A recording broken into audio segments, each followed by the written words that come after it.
আমি 120% স্কলারশিপ পেয়েছি। 120%? চায়নাতে অপরচুনিটি বেশি, চায়নাতে অনেক কোম্পানি আছে, চায়নাতে লাইফস্টাইল ভালো, চায়নাতে সেফটি আছে। স্কলারশিপে এতটা দেয় আপনার টিউশন ফিটা কভার হয়ে আপনার কাছে আরও থাকে না। ওখানে হালাল ফুড আছে, আপনার ইউনিভার্সিটি ক্যান্টিনেও হালাল ক্যান্টিন আছে। আসসালামু আলাইকুম। ওয়ালাইকুম আসসালাম। ভাই কোন দেশ থেকে আসলেন? আমি চায়না থেকে আসলাম। চায়নাতে কি করা হয়? চায়নাতে পড়াশোনা করি। ও, তো কি সাবজেক্ট নিয়ে পড়তেছেন? আমি মেকানিক্যাল ইঞ্জিনিয়ারিং পড়াশোনা করি। তো আপনার লেখাপড়া কি শেষ নাকি না, চলছে? আমার 1 বছর হলো ওখানে। 1 বছর হলো। হ্যাঁ। আচ্ছা, বাংলাদেশে তো বিভিন্ন প্রতিষ্ঠান আছে, তো আপনার চায়নাতে স্টাডি করার কি জন্য ইচ্ছা হলো? চায়নাতে অপরচুনিটি বেশি, চায়নাতে অনেক কোম্পানি আছে, চায়নাতে লাইফস্টাইল ভালো, চায়নাতে সেফটি আছে, চায়নাতে চলাফেরার একটা সুবিধা আছে, এর জন্য। আচ্ছা, বাংলাদেশের লেখাপড়ার মান আর চায়না লেখাপড়ার মান আপনার কাছে কতটুকু পার্থক্য মনে হচ্ছে? বাংলাদেশের লেখাপড়ার মান অনেকটা থিওরিটিক্যাল, চায়নাটা অনেকটা প্র্যাকটিক্যাল। ওরা অনেকটা আপনার প্র্যাকটিক্যাল করায়, এই জন্য ওখানে বেশি শেখা যায়, এবং চায়না থেকে অন্য দেশে যাওয়ার অপরচুনিটি অনেক বেশি এই জন্য। আচ্ছা, ওখান থেকে লেখাপড়া পরে কাজের সোর্সিং এর অপরচুনিটি বেশি? ওখানে পড়াশোনা চলাকালীনই পার্ট টাইম জব করা যাবে না, তবে পড়াশোনার পরে জব অপরচুনিটি অবশ্যই আছে। সোর্সিংটা বেশি আর কি? হ্যাঁ, ওখানে ইন্টার্নশিপ আপনার ইউনিভার্সিটি থেকে করাই, ইন্টার্নশিপ করানোর পরে অনেক সময় দেখা যায় ওখানে জব হয়ে যায়। ওখানকার ইন্টার্নশিপ যে কোয়ালিটিটা কেমন লাগলো আপনার কাছে? আমি এখন ইন্টার্নশিপ পাইনি। আমি না, আপনার যেহেতু আর ব্যাচমেট আছে, অনেক পরিচিত আছে, ওদের কাছ থেকে শুনেছেন কেমন? ওখানে ইন্টার্নশিপটা হচ্ছে কোম্পানির সাথেই কাজ করাই, হচ্ছে আপনার ফিল্ড এক্সপিরিয়েন্সটা করাই, তারপরে হচ্ছে আপনার ওখানে যদি ফিল্ড এক্সপিরিয়েন্স ভালো হয় তাহলে হচ্ছে কোম্পানিতে ইনটেক করে নেয়। আপনার যে যে স্টাডি বিষয়টা প্রসেসিং করছেন, এটা আসলে কিভাবে করছেন একটু বলেন, যদি যারা যেতে চায় তারা কিভাবে করবে একটু। এখন অনলাইন অ্যাপ্লিকেশনও করা যায়। এখন 26 সালে আবার নতুন নিয়ম বের করেছে যে ওখানে যে বা দেশের থেকে এক্সাম দিয়ে ওখানে চান্স পাওয়ার পরে ওখানে ওরা নেবে। এখন আর এজেন্টসের ধরে হচ্ছে ডাইরেক্ট যাওয়ার কোনো সুযোগ নাই।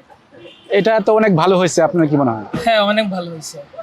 ছাত্ররা বিভিন্ন প্রতিষ্ঠানে যে প্রতারিত হয় কিংবা সাফারিং করে, এটা তো আর এখন হচ্ছে না। যার যার যোগ্যতায় নিজে দেখে শুনে বুঝে অ্যাপ্লাই করে যেতে পারবে, তাই তো? হ্যাঁ, অ্যাপ্লাই কয়েকটা ইউনিভার্সিটি করতে পারবে, তারপর ওখানে যে মেরিটের ভিত্তিতে অনেক ইউনিভার্সিটি চান্স পাবে। সাবজেক্টে বিশেষ করে মেকানিক্যাল আর হচ্ছে মেডিকেল লাইনে, এই দুটোর জন্য আপনার এন্ট্রান্স এক্সাম মাস্ট।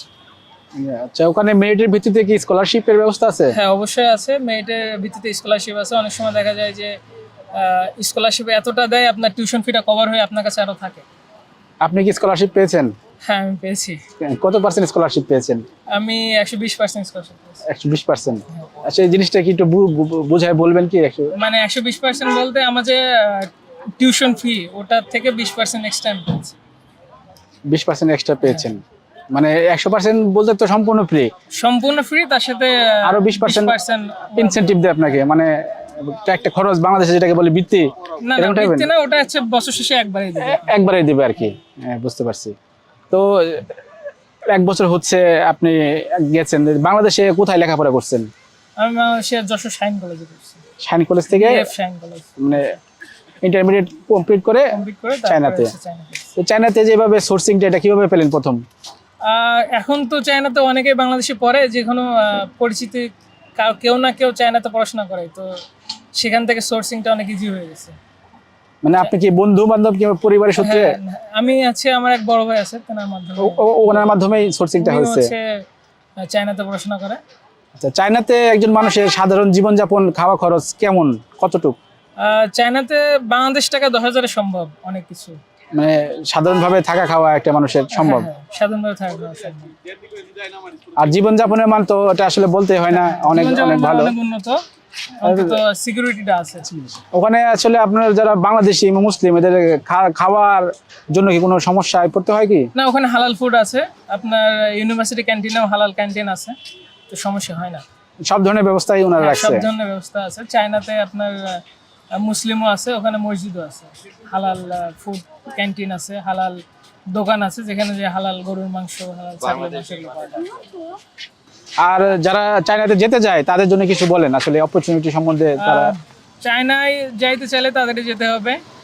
বেশি দেরি করলে আরও নতুন নতুন নিয়ম আসবে।